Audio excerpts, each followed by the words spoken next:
As we sing now the hymn to celebrate the feast of the entrance of our Lord Jesus Christ into the temple, so we are joyful that the Gentiles, the Galileans, have seen and have heard the glad tidings or the good news.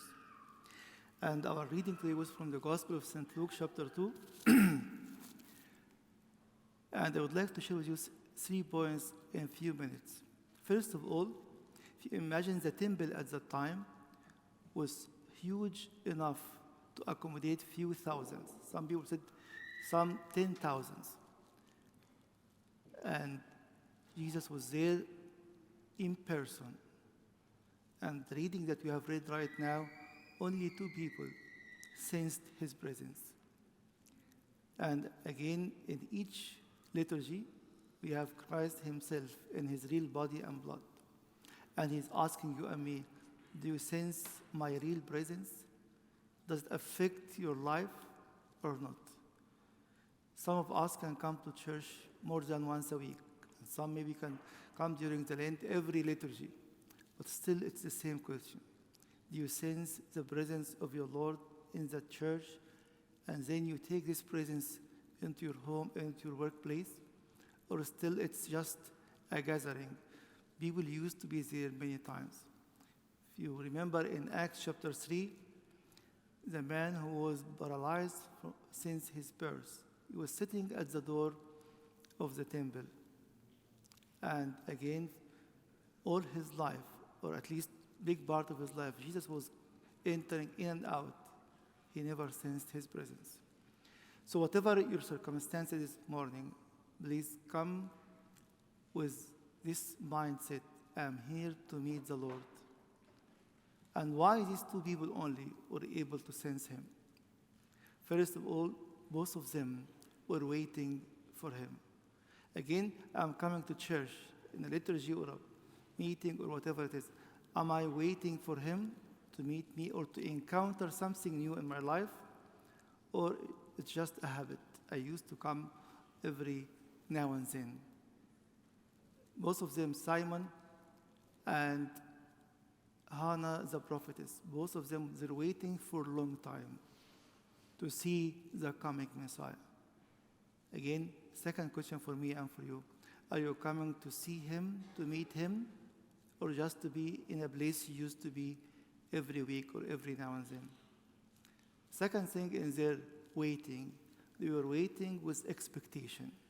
What is your expectation this morning when you sense the presence of Christ? When you commune and be one with him? It's higher than what Simon and Hannah experienced on that day. Are we expecting a real transformation as part of my journey? Or just, I had communion today? And God bless you. The Lord is telling us every time when we come before him, come in a heart waiting for him at all times with expectation.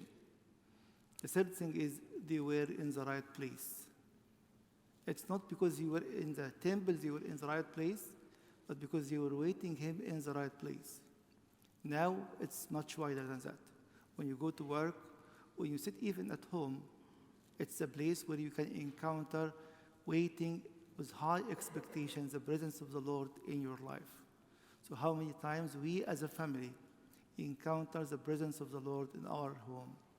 How many times we felt he is not there at all because of whatever reason. We are shouting to each other or screaming or lying or has a sort of conflict at home. He's telling us, when you come to church, come to meet him, like Simon and Hannah the prophetess.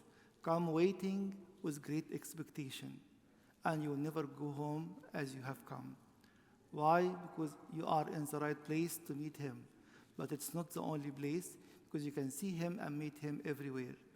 So as I told you before many times, when the church is dismissing any ministry or any service in the church, go in peace. Go start your mission. You have been recharged, re-empowered with the presence of Christ in your life, communing with him, being a living member of his body, and it's time to go for your mission wherever you go.